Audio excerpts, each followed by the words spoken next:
So ladies and gentlemen, please put your virtual hands together for the wonderful Dr. Kat Bruce. Over to you, Kat. Thanks, Sarah, and thanks for sticking around till towards the end of the day. I'm going to show you some animal pictures, so hopefully that will be nice, if nothing else. So my name is Kat Bruce, and I'm the founder of a UK-based company called Metrics, and we're specialists in DNA-based biodiversity monitoring. So as a company, we work all over the world, but particularly specialise in environmental impact assessments in diverse tropical ecosystems. And the more projects we do, the more sort of clients we work with, the more excited I get about what these tools can do, and just the fact that we have new tools coming to the table at this time for addressing biodiversity loss, because it's something that's incredibly difficult to do. So, you know, if we go back just a few years ago, actually the whole environmental narrative was really just about climate change. And that's changed dramatically in the last few years, and we've really seen biodiversity sort of very rapidly climbing the agenda in environmental governance. So monitoring and mitigation of biodiversity impacts is required by standards from the IFC and other sort of financial lenders, and also from industry bodies. And we're seeing as well an increasing level of commitment at a corporate level to attaining no net loss of biodiversity sort of across the whole business operation, and that's particularly within the mining industry. And the framework that's often followed for achieving no net loss or net gain of biodiversity is known as the mitigation hierarchy. And this sets out that first thing you have to do is avoid any loss of biodiversity that you can. And then anything that can't be avoided needs to be minimised. Any actual losses are then restored as far as possible afterwards. And as a last resort, you can use offsetting of biodiversity for any residual losses. Now, it's worth just thinking about what we mean when we talk about biodiversity, because most of the focus in biodiversity assessments and action plans and things tends to be on the sort of large charismatic species. And these are important because they've often got sort of cultural or economic importance. But actually most species consist of small organisms. So those are insects, other invertebrates, microorganisms, and these are the things that are actually driving ecosystem function and creating long-term ecosystem resilience. So both of these components of biodiversity pose monitoring challenges for us. The sort of large charismatic wildlife can be really difficult to find. It's often quite rare and difficult to encounter, so you can miss it easily. The small things, we can usually pick them up in large numbers, but they're really difficult to identify. So just to turn that sample of nature into data, we have to separate out the different species, and that usually involves looking at every individual organism underneath the microscope, and it's just not practical to do that at large scales. But if we're really going to assess biodiversity impacts, we have to be able to gather data across that full spectrum of the different groups. And really, we need to be able to do that on a repeated basis so that we can measure and characterise the impacts of disturbance. And there's a fundamental problem, which is just before we can even start, we need a baseline. We need to know what lives where.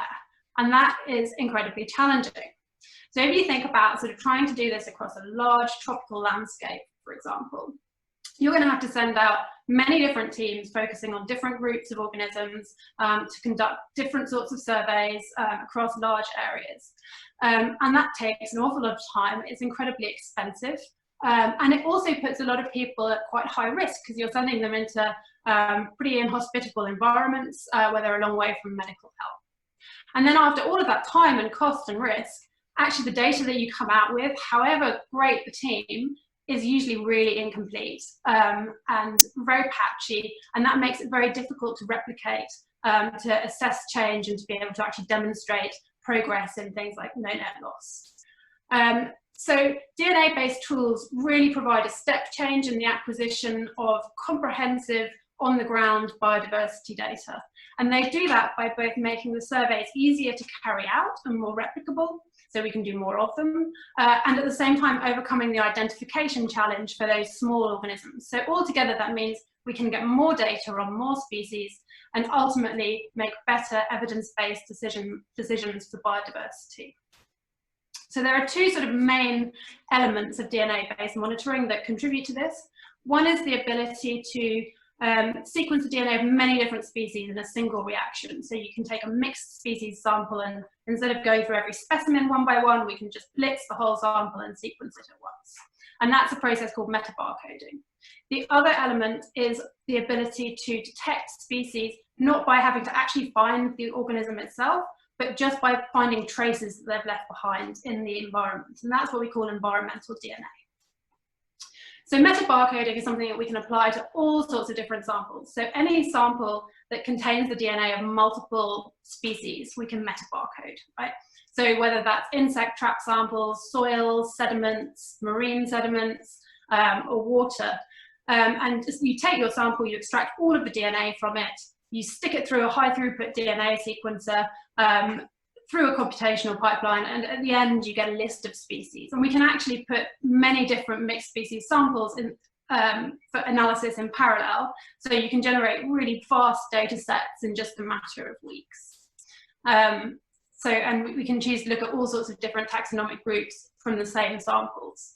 Now, when we're applying metabar coding to water, that's when we're using environmental DNA. So environmental DNA, or eDNA, just refers to when we're using traces of DNA that have been left behind by the organism in the water. So animals, when they're in water, are shedding cells in the same way that when we touch something, we leave fingerprints with DNA in it. So the animals are leaving like DNA fingerprints in the water.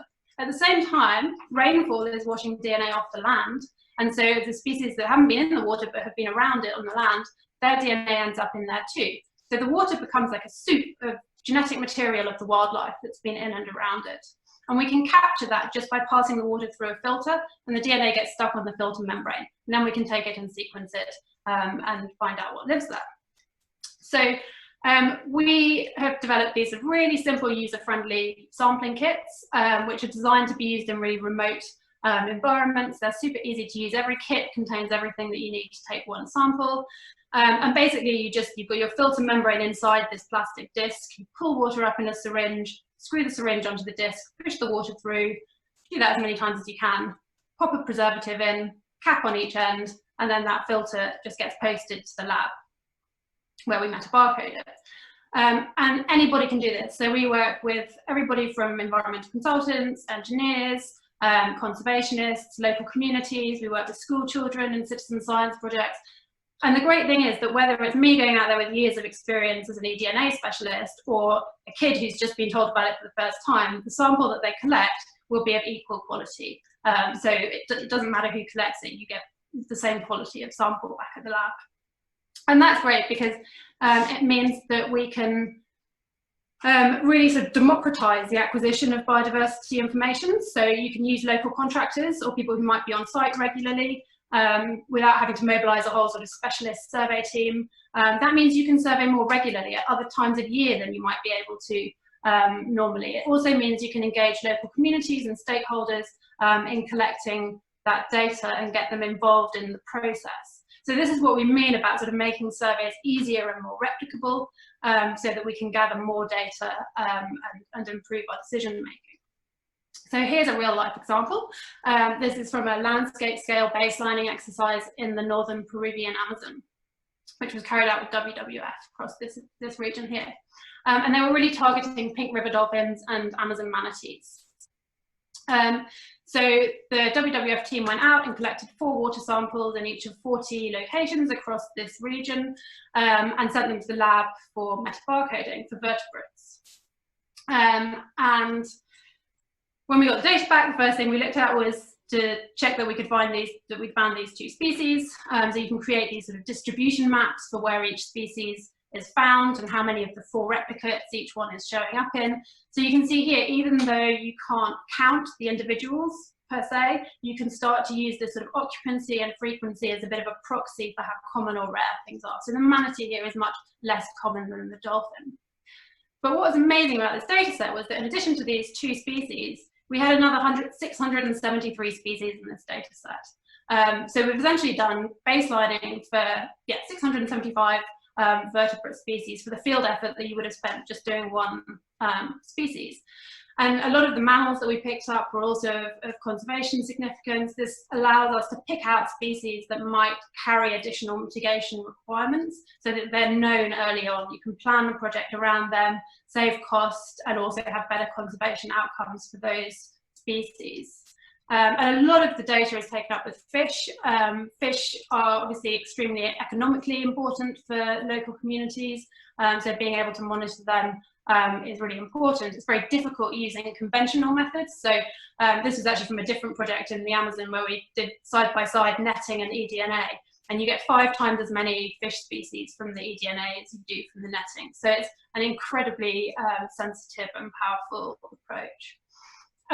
But also because the fish is such a diverse group here in the Amazon, we can start to use them to be able to map the different sorts of ecosystems and their connectivity in this area. So if you look at the plot on the right-hand side here, each point is a sample, and the closer together 2 points are, the more species those samples have in common. So they're coloured according to the region of the landscape that they're taken from, and those match up with the colours on the map. So you can see that when you've got samples that are taken from the same area, they basically have quite similar species in them, whereas samples that are taken from different areas in the landscape have got quite different species.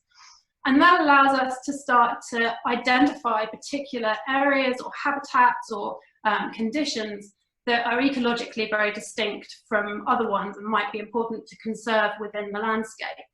And you can also see things like, in this case, the effect of barriers, so whether those are man-made barriers like dams or natural ones like gorges, as in this case, where the presence of that barrier leads to there being significantly different communities on either side of it, and talks to how easy it is for things to move around within that landscape. And this is the kind of analysis that normally we would actually do with the sort of small organisms, which are very highly species rich and powerful, but because the fish are so, there's so many species of fish here, we're able to do that here. And it starts to allow you to take more of a kind of big data approach to understanding whole ecosystems and habitats and sort of mosaics within landscapes. So this is the same kind of analysis here, this time based on insects. So these are from flying insects within plantation forests. And so you've got 15 different sites. Some of them have got a pure oak crop, some of them are pure pine crop, and some of them had a mixture of oak and pine. Those are the red ones. And so we trapped insects, several different traps per site.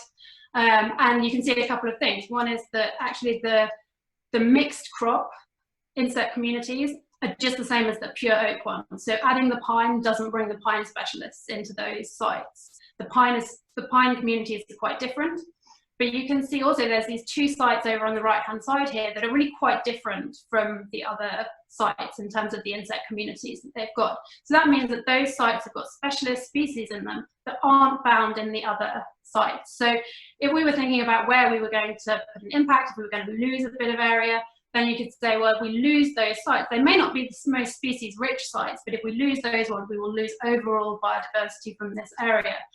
So by knowing that, we can make an informed decision about where to place our impacts. We can use the same approach again for restoration. So in this case, we're trying to restore sort of grassed over trackways and turn them into nice heathland habitat. So here you can see that this is based on ground arthropods, so spiders and beetles and things. So you can see the heathland communities on the left-hand side are really different from the grassy trackways, which are bright green ones on the right-hand side. There's very little overlap in the species that are present in those different habitats. So conceptually during restoration, what you'd want to see is that over time, the sort of fingerprint from the trackways would move towards the heathland ones until they overlapped completely and you had a typical heathland community. And here we've got a couple of interim points. So we've got 2 different treatments that have been applied to modify these trackways, a very light touch one, which has had very little effect at all, and a much more aggressive one, which does seem to have been sort of partially effective. So you'd want to continue monitoring at this point and sort of see whether those communities continue to become more like the heathland ones. So then when we get to offsetting, You can, again, use very similar sort of approaches to look at the ecological equivalency of the sites that you select for offsetting. And there's always this issue about long-term monitoring of offset sites and whose responsibility that is and how it can actually be done. And this is where being able to use local stakeholders and people who are around in the area to continue gathering data on a long-term basis to check that those sites continue to have the biodiversity value that is ascribed to them is really valuable. So basically, sort of these DNA monitoring techniques allow us to just gather biodiversity data at a scale that hasn't been possible before. Using the Metabar coding, we can get data across a really wide cross-section of biodiversity based on a very efficient field sampling program, because you can take each sample and look for different types of diversity within that sample. You also get much more data per field effort and per unit effort in the field. So just take fish from water, even just from the fish, you're getting a lot more data from the water samples than from conventional methods. But then from those same samples, you can also get all of the data that you need on your mammals and your amphibians. You can get a lot of data on birds and reptiles as well. And it's all non-invasive. We haven't had to catch anything or stress it out or handle it. That means that we can use smaller field teams and shorter trips, so you put fewer people at risk for less long. And at the same time, we can get more people out there taking samples by using people who are around in the local area, using on-site contractors, using local communities and local stakeholders. And that allows us to monitor more regularly and more widely, and also to have these additional sort of community engagement opportunities. So there's lots of benefits of having just the sort of greater amount of data. Fundamental to it all really is just being able to generate these high resolution baselines at the outset that we can use for detecting key species and for monitoring against as the program progresses. So that's pretty much it from me. I hope that sort of sums up how we can make, gather more data on more species using these techniques and hopefully make better decisions for biodiversity. So thanks very much. Brilliant. Thank you so much for that, Kat. And yes, as per usual, you can hear that amazing applause coming through those muted microphones right now. And this is something here, Kat, where every time I hear you speak, it just blows my mind with excitement with regards to what you can actually do with this technology. Is this something that is totally brand new, or is it becoming more prolific across the world in terms of people being able to use this technique? It's very much it's very much in the process of becoming mainstream. So if you look at within like the UK and Europe, for example, the idea of using this for doing routine, regular fisheries monitoring is, that is being used. In terms of the more comprehensive monitoring, we're at the stage of doing a lot of pilot projects, usually sort of starting to run these tools alongside the conventional monitoring surveys to see how they match up, and also to start building up the local reference databases that are needed in different areas so we can name species precisely. But it can already provide more data than you get from conventional surveys. So with new technology, there's always a sort of tendency to hold it to a bar of perfection. This is something that can already do a lot more than we can do without it. So yeah. I think it's absolutely brilliant, and I think lots of us are probably sitting around this virtual conference room with lots of ideas of where it could be applied. And just on that, because obviously the majority of the conversation today has obviously been around the extraction of rock from the ground, so things like mining. And you've done all of your great work, for example, in Peru, etc., etc. Have you done anything around how the biodiversity may vary with mining changing a landscape? Have you done any work on that? Yeah, so I mean, particularly with so we've been involved in some sort of small-scale EIA projects and mining projects where they've needed to monitor, for example, fish, crayfish, rare pond turtles, things like that. But they've been sort of relatively small scale. There have been some really nice studies that have been published recently, where they've looked at how insect communities, for example, vary as you go from the impact site sort of out into the undisturbed habitat. So you can build that sort of gradient which shows the site-based impact, and then you've got your baseline to restore against afterwards. Brilliant. No, I think I personally can think of lots of different areas where it would be fantastic to bring in what you've got here. There's a very very good and very practical question that has come in from Ema, if I may, and I realise that we're going slightly over time, but I think that is perfectly appropriate, if not slightly selfish from my own part. And Ema asks if, and she apologises if she missed this, but how long do the DNA samples actually last within the preservative, and where, so a separate question, where do you get the database of the DNA profiles? So yeah, really good questions. So the preservative will keep the DNA stable for at least a couple of months. So we say sort of try and get the samples to the lab within a month or so. We've just been testing this out actually and running it up to about 6 months, and it stays pretty stable. So yeah, and it doesn't need refrigeration either, so it's stable at ambient temperature, even in the tropics. In terms of the reference databases, there are sort of universal, publicly available reference databases, which we use as our basis, but they are quite error prone. So we do a lot of in-house curation of those. And then what tends to happen is that within the bigger projects, we also add to them. So when species are caught and identified, we take swabs or bits of tissue, and then we'll sequence those and add them to the local reference database. Actually, the cool thing with that is that you might take samples initially and find that you can only identify, say, 20% of the fish in the Amazon to species level. But you've captured what's there, right? So you'll just have a lot of species which just says, this is a species within this family. As you build up that reference database, you can go back to your existing data and retrospectively add the new names in. So you don't need to sort of create a whole reference database before you start monitoring. It works best to do them in parallel. Brilliant. Well, with that, thank you very, very, very much, Kat. Another round of applause for you through our virtual environment that we have here.